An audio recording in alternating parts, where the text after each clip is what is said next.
pembahasan yang saya ingin berkongsikan pada anda semua mengenai penulis buku ini dan keistimewaan buku ini.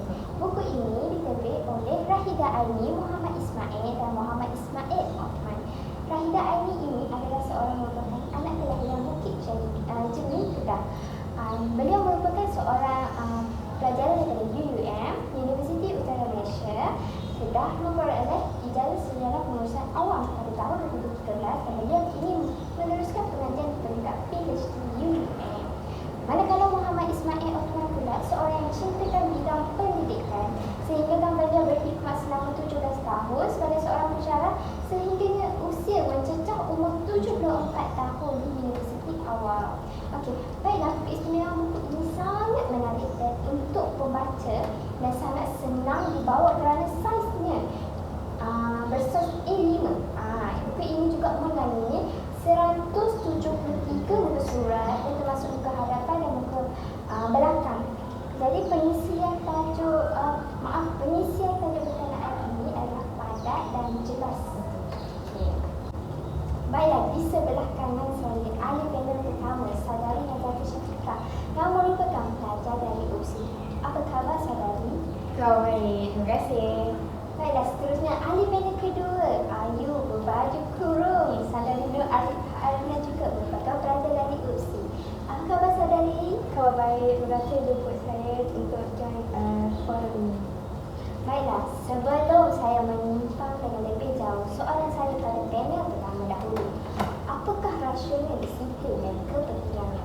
Okey, daripada sudut penulis itu sendiri, dia cuma nak terangkan bahawasanya disiplin itu sendiri bukanlah sesuatu penderaan atau benda yang kita nak kaitkan dengan kita tak suka ke atau benda yang kita benci.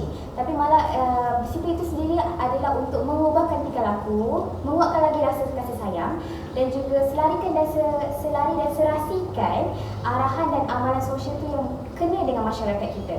Benda ni adalah penting untuk membentuk individu yang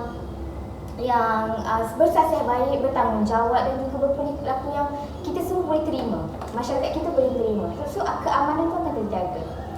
Okey, saya setuju dengan pandangan panel kerana pengurusan disiplin ini akan perlu dipupuk pada seseorang individu untuk mengangkatkan sosial, bukan hanya pada persekitaran sahaja di rumah maupun di sekolah dan di luar kawasan. Okey, baiklah. Untuk soalan kedua, daripada perspektif Islam, bagaimanakah pendidikan awal kanak-kanak boleh membentuk disiplin yang unggul? Okey, Islam. Dalam Islam itu sendiri, anak itu adalah merupakan kain yang putih. So, bagaimana kita nak mencorakkan dia, bagaimana kita nak bentukkan dia. Jadi kita sebagai guru, ibu bapa dan juga masyarakat yang menjadi arang, macam bukan arang, kita adalah warna untuk diorang, untuk corakkan dia. Untuk penulis, okey, dalam buku itu sendiri, dalam buku Cabaran Pengurusan Disiplin Sekolah Masa Kini, dia telah menerangkan yang bahawasanya terdapat banyak input yang ibu bapa itu sendiri boleh laksanakan mengikut tokoh-tokoh yang dahulu amalkan. So kita menjadikan contoh, iaitu seperti Ibnu Sina itu sendiri, iaitu mengamalkan sikap kesederhanaan, yang mana ibu bapa itu sendiri boleh janganlah terlalu marah, janganlah terlalu tegas, jangan terlalu membenci atau mengerjakan sesuatu itu secara berlebihan. Cukup sekadar sederhana. So jadi anak-anak itu sendiri boleh terus kekal bersemangat nak belajar. Jadi Ibnu Sina itu sendiri juga highlightkan kita kena kenal pasti apa kekuatan anak-anak kita. Jadi kita jadilah Ibnu Sina kerana walaupun dia mempunyai penyakit yang kronik pada saat-saat akhir wafatnya pun, dia tetap mengajar anak-anak dia. Manakala Imam Al-Ghazali juga, dia telah saya suka Imam Al-Ghazali ni, dia bersikap ibu bapa tu perlu ada ketegasan sedikit diseimbangkan dengan kasih sayang. Yang mana kalau kita terlalu bebas pun tidak berkesan untuk mengajar, untuk mendisiplinkan anak kita. Jadi Imam juga turut menyatakan bahawa persekitaran kita juga memainkan peranan penting, yang mana daripada kita biar anak kita membuang masa, baiklah menggunakan masa lapang itu membawa mereka ke tempat-tempat yang bermakna seperti zoo, pustakaan, sekolah atau taman bunga sekalipun. Selain kita mengisi masa lapang itu dengan Al-Quran, membaca atau membaca buku cerita-cerita yang bernilai mulia. Secara keseluruhan dekat sini kita lihat yang kedua tokoh ini dah bagi tips dekat ibu bapa dan juga guru juga macam mana nak mengamalkan disiplin itu sendiri. Jadi itu adalah tanggungjawab mereka semua sebenarnya. Okey, kita perspektif dari sudut Islam dalam menghidupkan awal kanak-kanak. Okay. Bagaimana pula dengan perspektif Barat? Okey, Barat. Dalam penulisan tu juga turut mempengaruhi kita banyak sangat teori dan tokoh-tokoh yang biasa kita kenal seperti Maria Montessori. Dalam kanak-kanak kan, Maria Montessori, Jean Piaget dan juga Erik Erikson dan sebagainya. Tapi untuk menjawab persoalan ini yang dekat dengan kita punya topik, saya suka untuk mengketengahkan dua teori ini, iaitu Vygotsky sendiri dan juga Diana Baumrick. Iaitu Vygotsky itu mendedahkan pendekatan ZPD, Zone Proximal Development, yang mana ibu bapa dan guru itu sendiri perlu tahu ada ruang yang kanak-kanak itu boleh lakukan sendiri, dan ada juga ada ruang itu juga yang mana kanak-kanak itu perlu dibantu oleh orang dewasa ataupun orang yang lebih mengetahui. Ada sesetengah masalah kita boleh biar anak kita untuk berdikari buat sendiri. Tapi kalau melibatkan disiplin, bagi saya sendiri kita perlulah ada bimbingan yang berterusan. Manakala untuk Diana Baumrick juga, dia memperkenalkan gaya keibubapaan, parenting style orang dalam kata lain.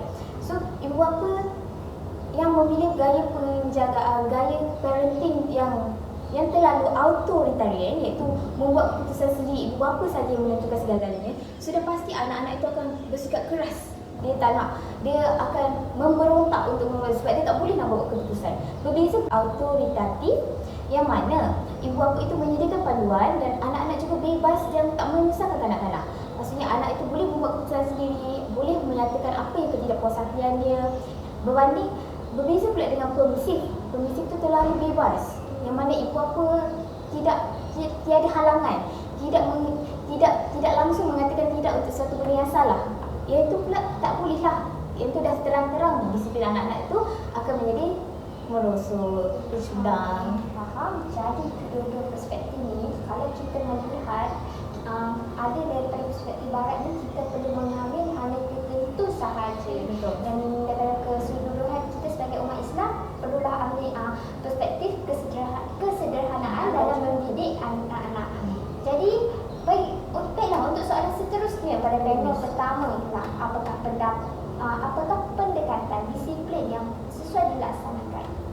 Okey, soalan ini sebenarnya berat, tetapi sebab kita dah ada banyak pendekatan disiplin yang saya boleh nyatakan tak semua pendekatan disiplin ni sesuai untuk semua sekolah. Setengah sekolah boleh guna pendekatan yang ini, setengah sekolah lain. So pendekatan tu adalah banyak.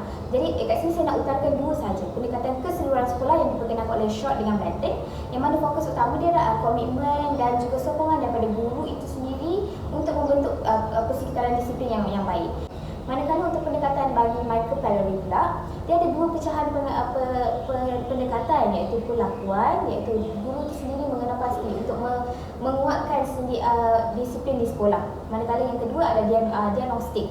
Diagnostik ni mau kepada setiap masalah itu diberi perhatian yang rapi bagaimana nak dilaksanakan disiplin itu. Okey, saya setuju dengan pendapat panel mengenai pendekatan yang diterangkan oleh panel, di mana panel memberi makluman bahawa pendekatan perlu disesuaikan pada setiap sekolah. Setiap sekolah tidak semestinya melakukan persamaan, mesti akan ada perbezaan. Yeah. Okey. Baiklah, dan untuk soalan terakhir kepada panel pertama, bagaimana pula pendekatan disiplin yang sesuai yang dicadangkan oleh pihak Kementerian Pelajaran Malaysia? Okey, KPM dah cadang banyak. Jadinya setiap yang banyak tu kita rangkumkan yang masih diamalkan, iaitu dia telah KPM sendiri telah mengeluarkan garis panduan tata cara menyelesaikan masalah disiplin di sekolah, yang mana boleh menjadi rujukan guru serta pemantapan pengurusan disiplin di sekolah, yang mana surat berkeliling kisah yang dihantar ke sekolah untuk memberitahu atau memberitahu bagaimana pelaksanaan disiplin di sekolah. Contohnya menggunakan rotan. Guru besar itu bermainkan peranan untuk menggunakan rotan itu mengikut terma dan syarat yang ditetapkan. Manakala guru disiplin, guru-guru yang bertindak sebagai guru disiplin juga, ibu bapa dan juga masyarakat. Pendekatan holistik juga diperkenalkan oleh KPM, yang mana kita dulu kalau nak fokus pada disiplin je. Sekarang ni pendekatan holistik ni adalah walaupun kita membuat aktiviti co-curriculum sendiri, kita boleh membentukkan sasiah budak-budak itu sendiri. Contohnya kita beri peluang kepada kanak-kanak untuk melibatkan diri dalam aktiviti seperti Kem Jati Diri sebagai contohnya. Di KPM juga telah memperkenalkan satu sistem yang 2-3 tahun yang lepas yang kita sering dengar, iaitu PSP, iaitu Program Sistem Penalti, yang mana hukuman yang dijalankan mengikut markah penalti yang diperolehi. Jadinya semakin banyak dilakukan kesalahan, semakin banyak juga senarai hukuman yang telah dijelaskan. Termasuklah hukuman dengan kerja sosial tak pun kalau semakin teruk amaran dikeluarkan dan mungkin akan diberhentikan sekolah. Dan yang terakhir yang terkini iaitu e-disiplin, yang mana kita biasa dengar kan, merit, demerit, semua tu kan. Iaitu maksudnya semua perlakuan baik dan tak baik. Baik tu maksudnya merit, tak baik maksudnya demerit, akan dikumpulkan secara teradil dan dikumpulkan cara pengumpulan markah dia. Maksudnya baik ke tak baik akan dikumpulkan. Jadi yang menarik tentang ini ialah penulis itu sendiri telah menerangkan secara menyeluruh, memang satu-satu diterangkan dalam tulisannya bagaimana sistem ini berfungsi. So itu saja daripada keseluruhan yang dicadangkan daripada KPM. Izinkan saya bercelah. Selain daripada KPM punya pendekatan, terdapat 4 pendekatan lain untuk menangani masalah pembelajaran dan disiplin di sekolah, iaitu pertama pendekatan behaviorisme, pendekatan psikoanalitik, pendekatan humanistik dan pendekatan Islam. Apa yang menariknya yang dihuraikan oleh penulis adalah pendekatan behaviorisme, iaitu menurut Skinner menyatakan bahawa setiap tingkah laku dapat diperhatikan dalam tempoh jangka masa panjang daripada pelakuan mudah kepada pelakuan kompleks, iaitu melalui bimbingan, latihan, ajaran, pengukuhan positif, pengukuhan negatif dan 7 ajar yang lebih berkesan. Manakala pendekatan Islam pula banyak kaedah yang boleh dilakukan, antaranya kaedah melalui contoh tauladan dengan melengkapkan murid dari segi akhlak dan membentuk dirinya daripada segi rohani dan seterusnya, mampu mengubah daripada tingkah laku negatif kepada tingkah laku positif. Okey, bagi penulis juga ada menguraikan pasal tentang hukuman yang dikenakan adalah hukuman rotan seperti yang diperkatakan oleh panel pertama kita, iaitu melalui surat pengeliling ikhtisas. Kuasa merotan murid tidak dimiliki oleh semua guru tetapi pengetua. Namun guru besar mempunyai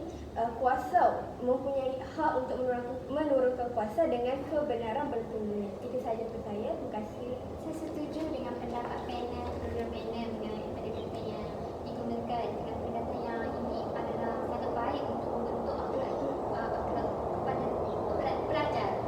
Okey, baiklah. Terima kasih juga kepada panel pertama di atas sebagai konsep yang utuh dan diberisi. Justru itu, saya ingin menanyakan persoalan seterusnya kepada ahli panel kedua.